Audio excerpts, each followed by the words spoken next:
get that in 4K? We need more people on this side. Grandma and Papa, do you want to come over on this side? Would you like to be included in the family photos? Of course, everybody would like to be included, but they've made it clear I'm not their family. I'm different. A jacket, because I might go talk to Veronica. I'm bored of her. Did you get that in 4K? The wedding of Lydia Plath should have been a moment filled with joy, laughter, and the kind of celebration that wipes away years of heartache. But what played out on our screens in Season 7, Episode 8 of Welcome to Plathville was far from simple. Instead of pure happiness, viewers were left unsettled, noticing moments where Zac's behavior didn't just raise eyebrows, it raised alarm.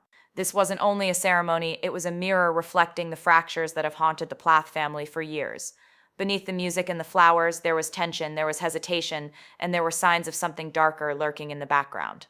Hi friends, I'm Sophie, and welcome back to Reality Scandals Daily. If you love getting to the truth behind these reality TV families, you're in the right place. Make sure you hit that subscribe button, give this video a like, and tell me in the comments what you thought when you watched Lydia's wedding play out. Did you see the same red flags, or do you think fans are reading too much into it? I really want to know how you felt, because this episode hit me hard. What we saw wasn't just a couple saying, "I do." It was Lydia, the quiet, faithful daughter who has always tried to honor her family's traditions, stepping into a new life with Zac, a man who comes across as calm and polite, but whose actions at this wedding stirred real questions. Was this a safe new beginning for Lydia, or was it the start of her repeating the same patterns of control and submission that have defined so many of the Plath family's struggles? And let's be honest, this wasn't happening in isolation. Every smile, every side-eye, every whispered reaction from her parents and siblings told its own story.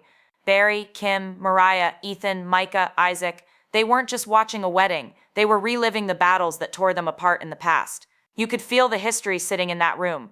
So today we're going to talk about what Zac did that left Lydia shaken, why her wedding felt more like a family reckoning than a celebration, and the question that's been on everyone's mind since this episode aired. Was this wedding a blessing, or was it a warning? The day Lydia Plath walked down the aisle was supposed to be one of the brightest chapters in her life. A wedding is meant to symbolize new beginnings, trust, and partnership. But if you watched Season 7, Episode 8 of Welcome to Plathville, you know that something about this wedding didn't sit right. Beneath the smiles and the vows, there were moments that felt heavy, unsettling, and even alarming. And at the center of it all was Zac, Lydia's new husband, whose behavior left fans questioning whether this union was a cause for celebration or the first sign of something deeply troubling. From the very beginning, there was this tension in the air. Lydia, the daughter who has always been praised for her obedience, her faith, and her willingness to hold the family together, stepped into her role as bride with the same quiet composure she's always had. But the contrast between her glowing optimism and Zac's strange, at times cold demeanor was hard to ignore. He looked polished, he said the right words when needed, but so many of his actions during the wedding told a different story. His disengagement, his lack of warmth in key moments, left viewers wondering if Lydia was walking into a marriage where her voice and her needs might never truly matter. And this isn't happening in a vacuum. This is the Plath family, a family that has been split, mended, and torn apart again by issues of control, independence, and faith. We've watched Ethan and Olivia clash with Kim and Barry over who gets to decide what's right. We've seen Moriah break free in her own messy, emotional way. We've seen Micah carve out his independence, Isaac struggle to define himself, and Barry and Kim end a marriage that was once held up as unshakable. All of that history doesn't disappear just because there's a wedding. It lingers, it colors every moment, and it makes Zac's behavior stand out even more. And that's what makes Lydia's wedding feel less like a fairy tale and more like a reckoning. Watching Zac, you couldn't help but feel echoes of the same patterns that have haunted this family. The quiet control, the expectation that women should yield, the insistence that appearances matter more than genuine connection. Lydia herself has always leaned into faith and submission as her guiding principles. And now she's married to a man who, in front of cameras and family, gave off the impression that he was already steering the ship, while Lydia justified it as respect and trust. For some viewers, it was heartbreaking. For others, it was infuriating. Hi friends, I'm Sophie, and this is Reality Scandals Daily. If you're here, it's because you see the same thing I do. Reality TV isn't just entertainment. It's a window into the dynamics of real families, real struggles, and sometimes real red flags. So if you haven't yet, make sure to subscribe to the channel, give this video a like, and tell me down in the comments what you felt watching this wedding unfold. Did you catch the same subtle signs in Zac's behavior, or do you think it was nerves, nothing more? I genuinely want to hear your perspective, because the reactions to this episode have been intense. But let me say this clearly, what we saw wasn't just about one man's awkwardness on his wedding day. It was about the weight of a family's past bearing down on one of its most sheltered daughters. Every Plath sibling, every parent, carried their baggage into that ceremony. Barry, the ever-approving father, seemed eager to endorse Zac without much thought, while Kim, outspoken as always, voiced her doubts. Isaac, blunt and unfiltered, wasn't shy about his discomfort. Moriah, with her history of heartbreak and rebellion, couldn't hide her skepticism. Ethan stayed detached, watching but not truly participating, and Micah tried to bridge the gap, offering support while still keeping his distance. This wasn't just a wedding, it was a live display of how fractured this family still is, and Zac, instead of being the calming center of it all, came across as the newest source of tension. His coldness during tender moments, his subtle lack of enthusiasm, his distance from Lydia when she needed closeness. These are not small details.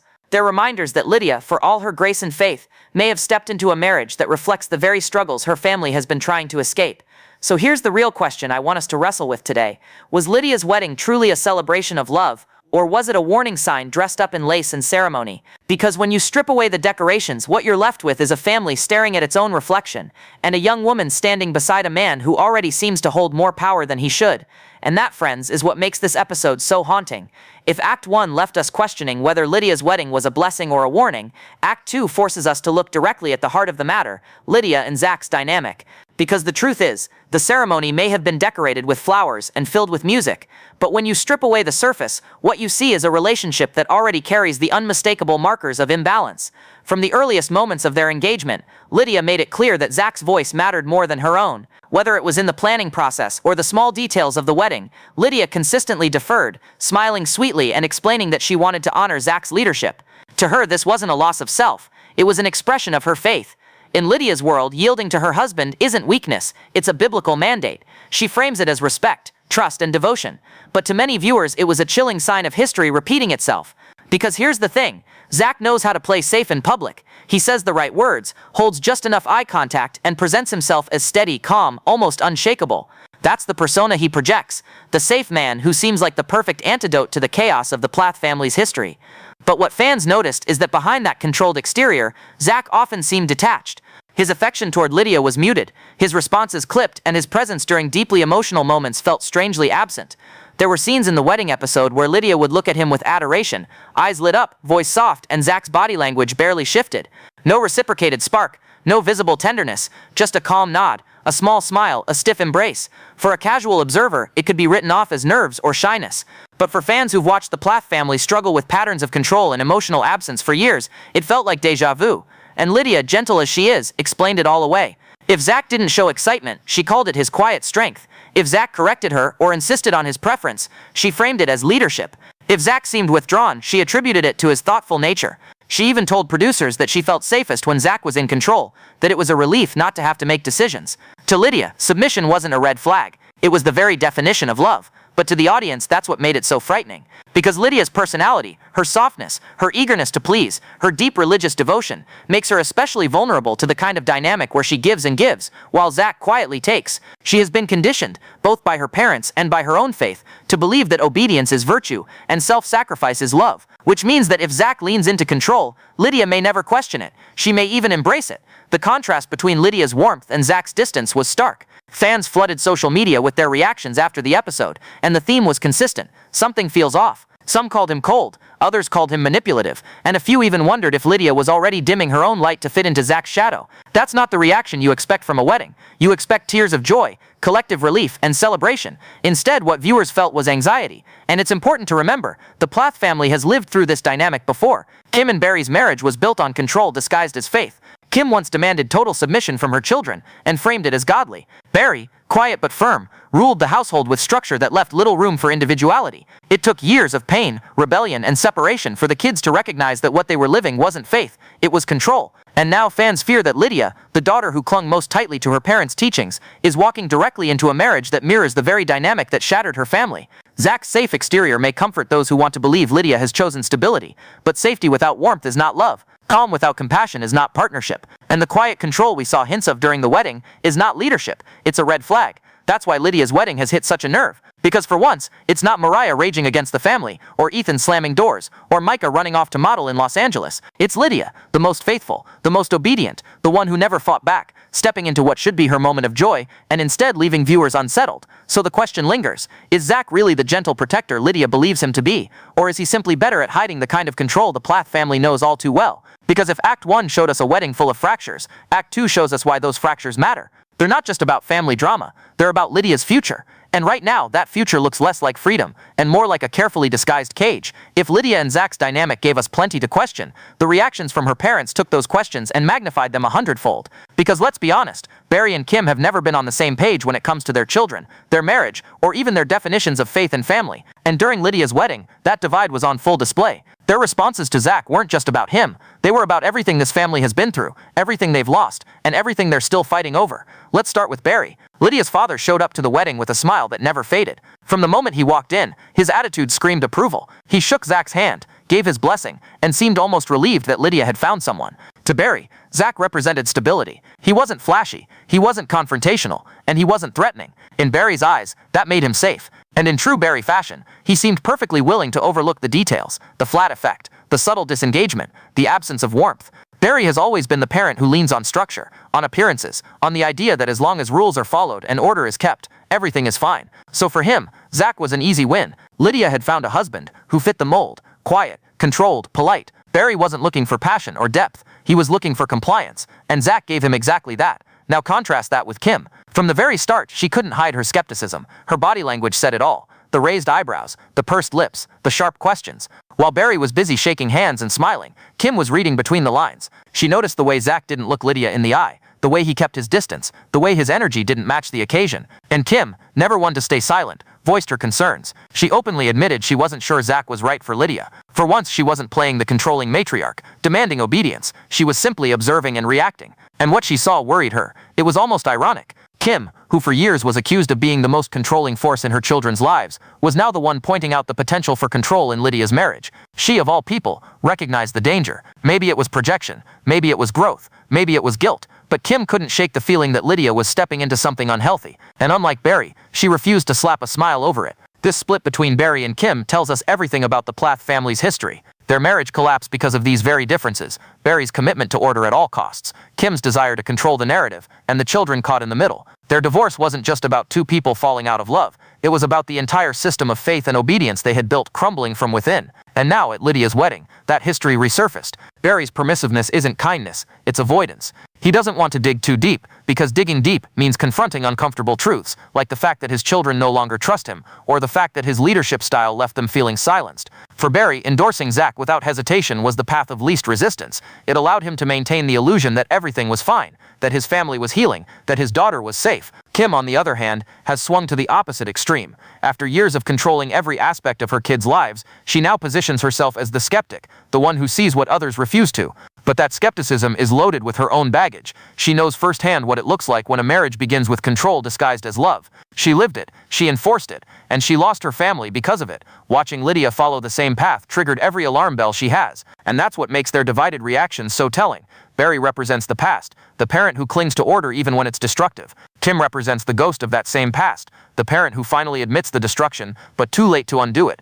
Together, they embody the contradictions that have defined the Plaths from the very beginning: faith as both comfort and weapon, obedience as both virtue and trap, independence as both salvation and sin. For Lydia, standing at the center of this divide, the message was confusing. One parent cheered her on without question, the other questioned her choice without cheering, and Lydia, ever the peacemaker, tried to absorb both reactions without letting them show on her face. But make no mistake, the weight of those parental differences was heavy, because if Barry is wrong, Lydia is walking into danger with no one to protect her, and if Kim is right, then Lydia is repeating the cycle her parents once trapped her in. Either way, the stakes couldn't be higher. That's why the parents' reactions mattered so much in this episode. They weren't just about Zac, they were about the legacy of control, independence, and faith that has haunted this family for years. Barry's smile and Kim's skepticism were two sides of the same broken coin, and as Lydia held Zac's hand and said her vows, the question lingered: whose vision of her future would come true? Barry's blind approval, or Kim's cautious warning? Because one thing is certain, this wedding wasn't just about Lydia and Zac, it was about the Plaths, past and present, colliding in one room, and the fracture lines in her parents' reactions may be the biggest warning sign of all. If the parents' split reactions told one story, the siblings' responses told another, and honestly, maybe the more revealing one. Because when you watch Isaac, Moriah, Ethan, and Micah during Lydia's wedding, you don't just see siblings at a ceremony. You see the aftermath of years of control, rebellion, escape, and survival. Each sibling filtered Lydia's big day through their own scars and choices, and the divide among them was as loud as the vows Lydia and Zac exchanged. Let's start with Isaac. Out of all the siblings, his response was the bluntest. He didn't hide his discomfort, he didn't sugarcoat his opinion, and he didn't seem interested in pretending for the cameras. Isaac questioned Zac in a way that no one else did, calling out what he saw as red flags and making it clear he wasn't convinced. And here's the thing, Isaac has always been the one who straddles loyalty to the family with his growing awareness of the outside world. He was the little brother caught in the fallout of Kim and Barry's divorce, the one who still tried to hold on to faith and tradition, but who couldn't ignore the dysfunction right in front of him. So his bluntness at the wedding wasn't just teenage rebellion or awkward honesty, it was Isaac finally saying, "I won't blindly follow this time." His discomfort reflected a lesson the Plath kids learned the hard way. Silence only enables the cycle to continue. Then there's Moriah. Her response was almost the opposite. She carried a wary empathy, a gentleness that came from her own painful journey. Remember, Moriah was the one who broke free, who lived openly, who rebelled against every restriction her parents placed on her. But she paid a heavy price for that freedom, estrangement, heartbreak, and a constant battle to prove she wasn't just the difficult one. Watching Lydia marry Zac, you could see the recognition in Moriah's eyes. She knows what it feels like to be young, to think you found love, and to realize later that love can mask control. Her empathy wasn't approval, it was more like a quiet sadness, an understanding that Lydia might not see the warning signs until it's too late. Moriah's history colors everything she observes, and in this moment, her silence said more than words could. Ethan's reaction, though, was perhaps the most detached. He didn't lean in with criticism like Isaac, and he didn't show that mix of empathy and worry like Moriah. He stayed distant, physically, emotionally, almost like a guest more than a brother, and that detachment speaks volumes. Ethan has been burned too many times by family drama. Between his parents' collapse, his separation from Olivia, and years of feeling pulled in opposite directions, Ethan has learned to check out when things get messy. At Lydia's wedding, that coping mechanism was on full display. For him, keeping his distance was safer than engaging, but his absence of reaction was its own kind of statement. It showed just how far the family divide has gone, that a brother could sit in the room on one of the biggest days of Lydia's life and feel nothing but numb. And then there's Micah, the sibling who in many ways has become the bridge. Micah has managed something few of the others have. He's carved out independence without cutting ties completely. He lives his own life. He models. He pursues his career, but he still maintains a cautious connection to the family. And at Lydia's wedding, that role was crystal clear. He showed support, a smile here, a kind word there, but it was measured. He wasn't over the top. He wasn't blindly celebratory, but he wasn't openly critical either. Micah's approach was careful, almost diplomatic. He wanted to be there for Lydia, but without inserting himself too deeply into the dynamics that were already tearing everyone apart. In a family defined by extremes, total obedience or total rebellion, Micah's quiet balancing act stood out. When you step back and look at these four reactions together, it's striking. Isaac, blunt and critical. Moriah, empathetic but wary. Ethan, detached and distant. Micah, cautiously supportive. Each response is a mirror of their personal journey, out of the Plath family's strict structure. Isaac, learning to speak up. Moriah, living with the scars of breaking free. Ethan, exhausted by conflict. Micah, walking the middle line. Their divide at Lydia's wedding wasn't just about Zac. It was about themselves, about how far they've come, and how much they're still carrying. And maybe that's the most heartbreaking part.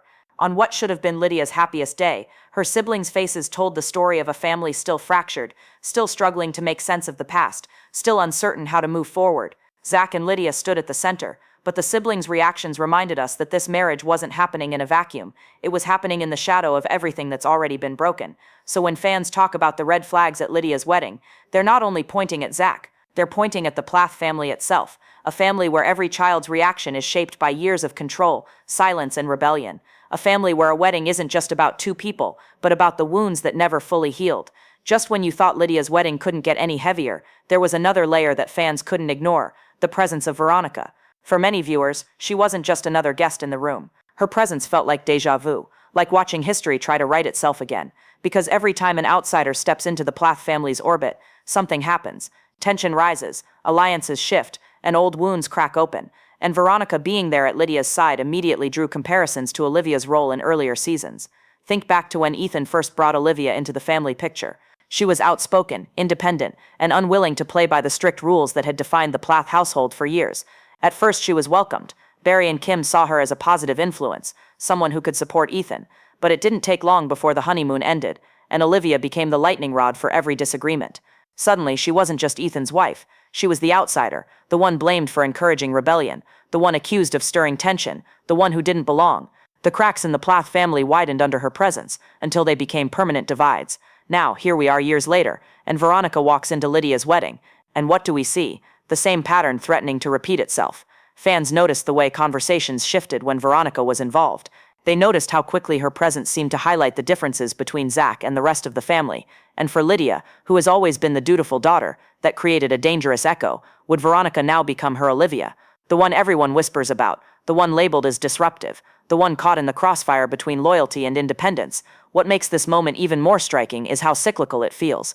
The Plath family has shown us time and time again that outsiders don't just enter their world, they disrupt it. Sometimes by choice, sometimes just by existing. Olivia wasn't trying to tear the family apart, she was trying to live authentically.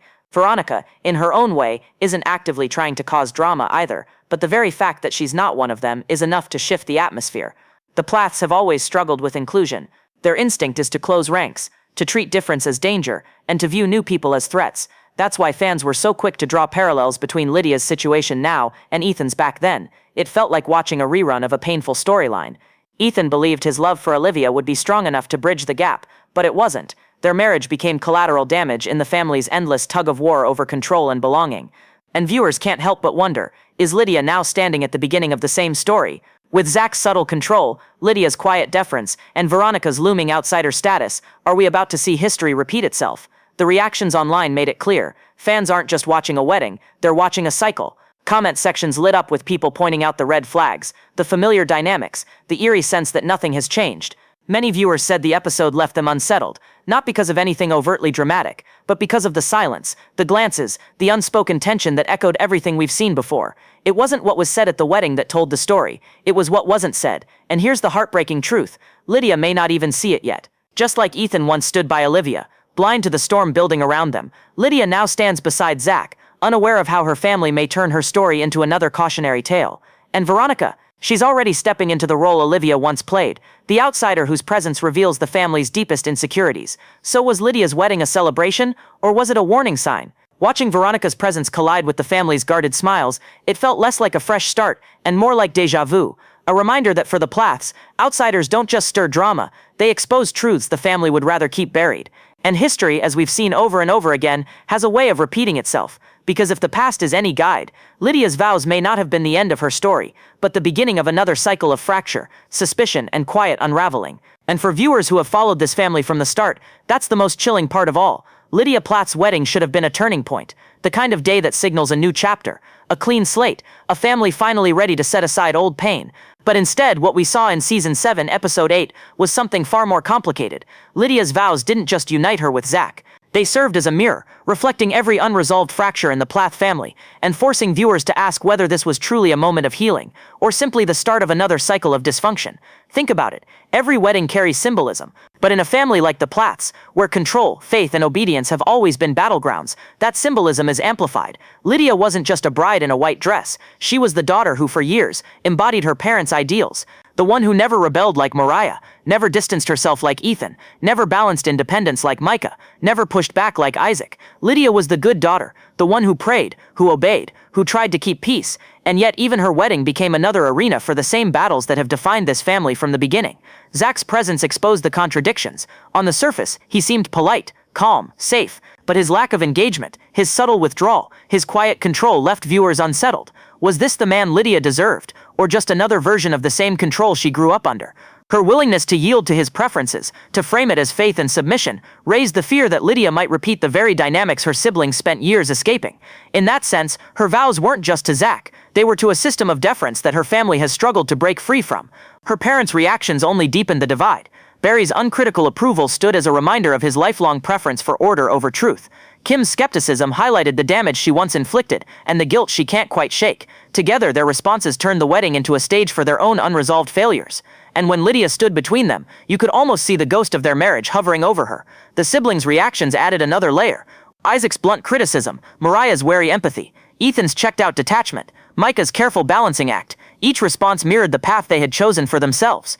It was as if the wedding acted like a spotlight, exposing how far each sibling had traveled from the rigid structure of their upbringing. And while they each showed up for Lydia, the fracture lines between them were impossible to miss. Then came Veronica's presence, echoing Olivia's outsider role years earlier. It reminded fans that this family doesn't just fracture from within, it cracks wider whenever someone new enters the circle. Outsiders highlight the differences, they force choices, they disrupt the illusion of unity. And whether fair or not, the Plaths repeat this pattern every time. With Veronica there, history seemed poised to repeat itself, with Lydia caught in the same tug-of-war Ethan once endured. All of these threads, Zac's behavior, Barry and Kim's divide, the siblings' fractured responses, Veronica's outsider role, came together to make Lydia's wedding feel less like a joyful new beginning and more like a family reckoning. It was a moment when every unresolved issue resurfaced at once, and instead of clarity, viewers were left with questions. Is Lydia's marriage the family's chance at healing? Could her choice to stay true to her faith, even while starting a new life, help bridge the gap between past and future? Or is this simply another cycle of control, disguised as devotion, of outsiders blamed for fractures that were always there, of siblings pushed further apart instead of closer together? That's the haunting part. Because if you've watched this family from the beginning, you know how cycles work in the Plath household. Control breeds rebellion. Rebellion breeds fracture. Outsiders get blamed. Silence fills the gaps. And then the cycle starts again. Lydia's wedding may have been wrapped in music, flowers and vows, but underneath, the pattern looked achingly familiar. And so the haunting question lingers. Was this wedding a step toward healing, or the quiet opening chapter of yet another story of dysfunction? Fans saw the smiles, but they also saw the shadows. And maybe, just maybe, that's why this episode struck such a chord. Because it wasn't just about Lydia and Zac, it was about a family that still can't decide whether it's moving forward or stuck on repeat. Lydia Plath walked down the aisle glowing, her face lit with that unmistakable joy every bride dreams of. Her dress, her vows, her steady voice, it was the image of faith, purity, and new beginnings. To the casual viewer, it looked like a perfect day, a chapter closed on the Plath family's long and winding story. But if you looked closer, if you really watched, the shadows were there. Shadows that hinted this wedding might not just be Lydia's happily ever after, but the family's next storm. Because let's be honest, Lydia didn't just marry Zac. She married into a history, a cycle, a story that has played out before with haunting familiarity. We've seen it with Ethan and Olivia, we've seen it with Moriah's rebellions, and we've seen it with Kim and Barry's fractured marriage.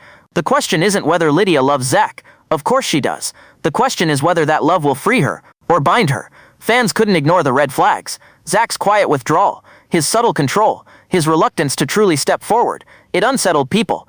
And Lydia's instinct to yield, to call that deference faith, stirred even deeper fears. Was this a wedding, or was this a warning? And then there was the family itself. Smiles stretched across faces, but the fractures were everywhere. Barry playing the role of easygoing father, Kim refusing to hide her skepticism, Isaac blunt, Moriah wary, Ethan absent, Micah balancing. Even Veronica's presence whispered of history repeating itself. Every moment seemed to say, this wasn't just Lydia's big day, it was the Plath family standing once again at a crossroads. So here's the truth. Lydia looked radiant, but what surrounded her, the tension, the caution, the echoes of the past, may say more about this family's future than her vows ever could. That's the haunting reality fans are grappling with. Because if this day was meant to heal, it also reopened wounds. If it was meant to unite, it also reminded us how divided this family still is.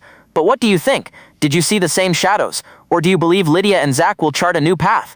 Are these red flags real? Or is it unfair to compare Zac to the patterns we've already seen in this family? Is Lydia truly ready for this step? Or is she walking into a cycle she doesn't yet see? I want to hear from you. Drop your thoughts in the comments below. Don't hold back, because this is a conversation that needs every voice. And if you love diving deep into these moments with me, make sure you hit that subscribe button, give this video a thumbs up, and share it with others who can't stop watching this family unfold. This is Sophie with Reality Scandals Daily, and trust me, the story of the Plaths is far from over.